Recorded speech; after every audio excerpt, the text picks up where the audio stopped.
Directing the mayor to direct the building official and the fire department chief or deputy chief to inspect 104 Jeff Davis, 206 Jeff Davis to see whether or not the buildings need to be condemned. And you can put building, Why we do La Rosa then? Yeah, do And Laura Laura. Carolyn? Yep, is it a road? And Let's Alright. do a walk. yours a building or yours just a library?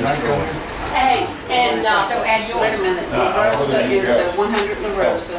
All right, and when we say building inspector, we go ahead and put comma, or 11s, comma, and move on. We've identified it. Leonard, is yours going to be on that list as well, the I'm Hancock hoping. Bank building?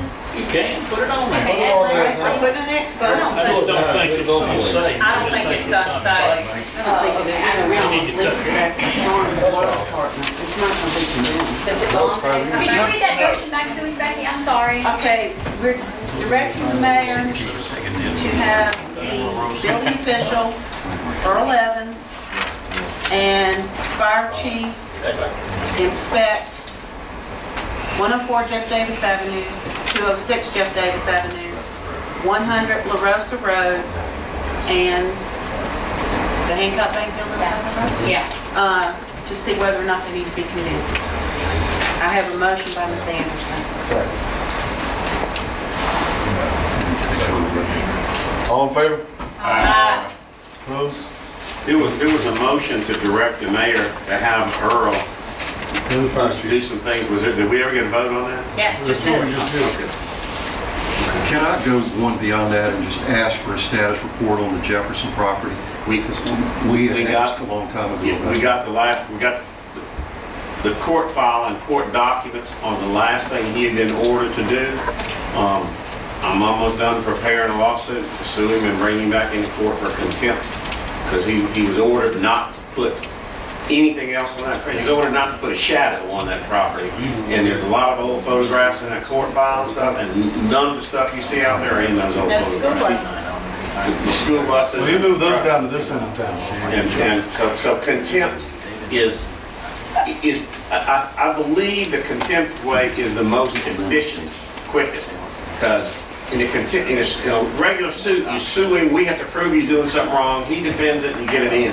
In contempt, I got pictures of what was out there and a court order saying don't do anything else, and I got pictures of what it looks like now, and now he's got to explain why he violated the court's order. You see what I mean? It's a much abbreviated process.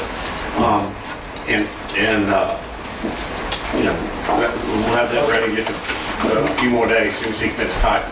What about Chuck Bryan's situation? Still no work in the court, still sitting, I mean, everybody, it's like the Easter thing.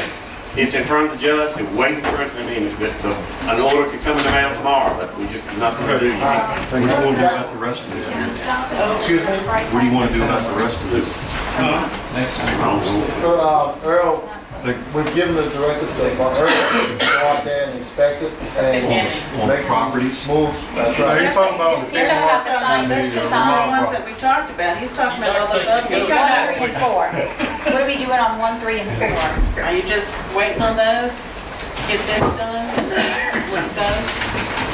It shouldn't take long. Well, I've given them the pictures. All he's got to do is submit a letter. There was a letter, We're talking about the Ramona Inn. I know. The motion was for number 2, number 5, number 1 in Ward 6, and then the Hancock Bank building. That was the only thing that the And that's motion was not- for Ward Okay, 6. all right. It's really- So do we need Do another the steel motion to ties direct violate Earl? the ordinance? The steel poles is there Not any- really. Not really, That's doesn't do not much. gonna, no, you like, you can do it, that's just an eyesore. We just need to talk to them and ask them to move it. Are they, That's what I'm. they're a safety hazard, aren't they, Hank? Aren't they rusted? They're just, Couldn't they're I'll tell fall? you what Mr. Weigel said. He said he's worried that when he takes his down, he can't put a sign back up. Well, we have a sign ordinance. I know he said that one's I think can't work. that was They great. blow down, monument signs on the beach are terrible. Man, he can leave the 2 main poles. He just needs to take everything out away from it. Yeah. And leave the 2 main poles. That's not a problem. At least for the other pictures. All right. Okay, where we at? Overgrown Number 4, properties. So what are we doing on those? I'm sorry, what are we doing number on 3 2? on 6, 10, 11. On yours? I'd like for 1, 3, and 4, to have Earl go out there and evaluate it a second time, and then send letters accordingly, asking them to do what they need to do to be in compliance. Is that your motion? Second. Motion. All in favor? Second, all in favor? Aye. Opposed, motion carries. All right, One, now that was right, overgrown property. overgrown lots, residential areas. In my ward, I have many lots that are just, I can't tell if a house was there or not, but they're so overgrown. And the question, Claire, or the discussion Claire and I had is we are unsure if an overgrown lot constitutes a property that does not meet our ordinance. Or is it a lot that had a house on it that was now a slab, that one has to comply with our ordinance? Or does any lot in a residential area need to comply with our ordinance, whether it has a house on it or not? Every property inside the city has to comply with our ordinance. There's something in our ordinance, I can't call it from memory, about keeping the grass cut and all, and that applies to any lot in a What about residential like a area. heavily wooded lot? I mean, how I mean, you don't have to clear wooded lots. No, I mean, you don't have to clear wooded lot. If it's in a residential neighborhood, I mean, if you've got a wooded area on it, I don't think that's necessarily an overgrown grass. But I mean, obviously you can't, you got to use some discretion and some good judgment and common sense in it. But I mean, the fact that it has a slab on it or doesn't have a slab on it, if it's there and it's overgrown and it's a problem, I think we can still deal with it. But you know, I think it would be, I think we got to use good judgment. Just because there's a wooded lot that's never been cleared, we can't say, well, we don't like that, we're going to make you go clear your lot. Well, I'll give you a good example. Lee Street, with the city, you know, the buyout that took place about, I don't know, 12 years ago or something. I had someone call the other day and said they wanted us to cut the timber, you know, get it clean again, get it grass. I said, no way. I said, the intention of that was for it to return A natural to a state. natural state. And I said, we're not gonna be cutting it all the time, bush hog. You know, it's supposed to get that way. Well, so anyhow, there's times when it's not gonna be, but you know good and well, if you're on the street, whether it's Island View or Highway 90 or whatever, that wasn't woods. That needs to be cleaned. Claire, does that clarify anything better I for think us? so. I spoke with Daryl.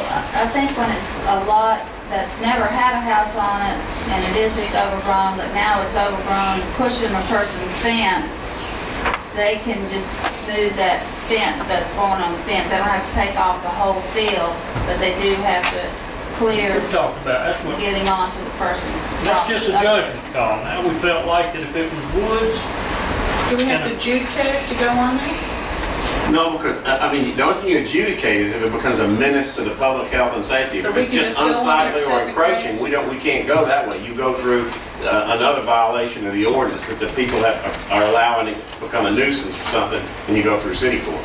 Environmental. You guys can't, you know, you guys can't just do anything under the guise of it's a menace to the public health. You've got to justify it, and, you know. So we go to environmental court and the judge says cut it, we cut it. all right, That's And not me. Claire, where are we? almost done. Number 4.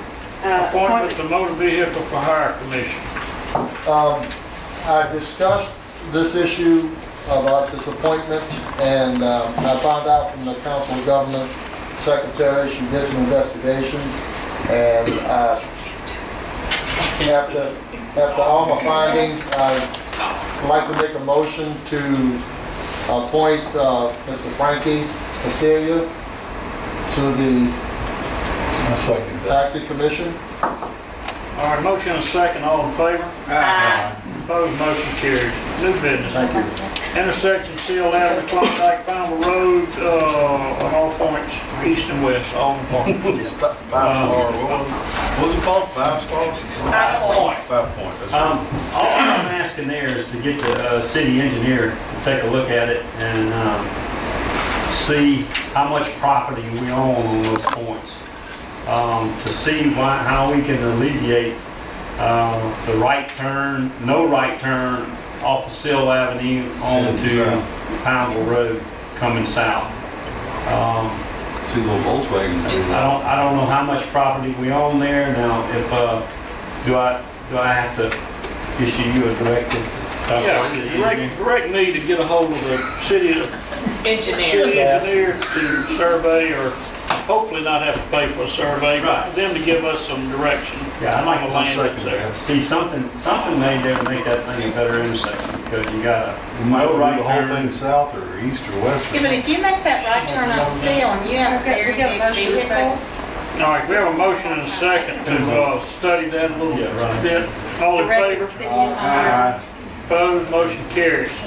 Building located Klondike Commission Road, Alden Park, I think. I think we've already got that thing Go too. ahead and let's discuss it. We got the fire department to go out there along with the city code inspector, take a look at it, and they've given that guy 10 days to take care of the problems that they found, Just condemn. to condemn the building, and if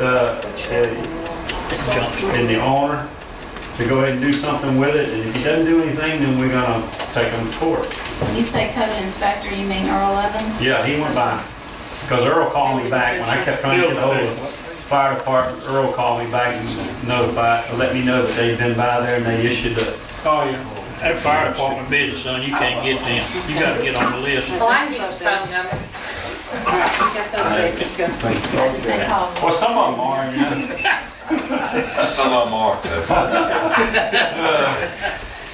That's been taken care of.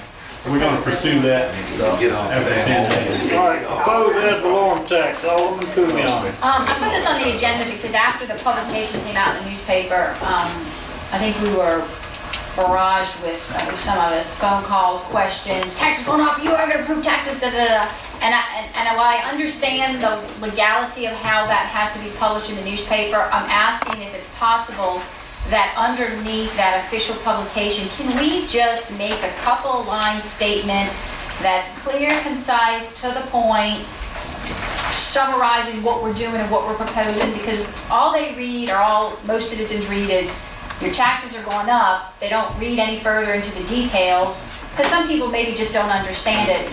And I've seen Gulfport do it a few times in their, when they make the publications in the newspaper, they just kind of summarize at the bottom, here's what we're trying to do, your taxes are going up, but this is the way it has to be worded. We've done that in the past, and we probably still got the same amount of phone calls than the alderman did. We just thought we'd save a little money, but no, we won't run that notice again unless we do it again next year. But yeah, that can be done. The schools do that all the time. Put a They little have to box do at the the same bottom thing. says no property tax. We've done that in the past, but it didn't stop the phone calls. Last week's notice was all in the past. Yeah, that's all. It's done. All right, let's see, that, okay, is that, Yeah, most of the other issues were discussed. Just to clarify once again, is that $1.7 million is a bond that is dedicated money for Drainage. specific or Specific. Or whatever y'all say. Okay. We have to get that voted on yet to do, don't we? No, we haven't. We're not even gonna do that until y'all have come up with your projects. No, but I mean, that has to be voted on by the citizens, don't they, Bonnie? no, It has to be voted on by the board. come on, Leonard. All right, ordinance prohibiting cannabinoids. You have- Motion to approve. Second the motion. Discussion. Yeah, we have to have a minor correction, or minor change. Oh, come on, Jim. It's so minor. The fine in there is $2,500, because that's what some of the cities were doing, that's what Goshen and some of the other cities did. But I did go back and check it, and I did meet with the county attorney, or spoke to the county attorney, Tim Holloman. If it's a misdemeanor, the maximum fine by law for any misdemeanor is $1,000. You just can't jack it up that way. So Okay. we need to change it and say the fine is $1,000, not $2,500. Okay. If the state law's changed, which the state law is going to do this, and allows you more, you can, but just as a general, we can't do it. I'll renew my second on that. And We're just gonna change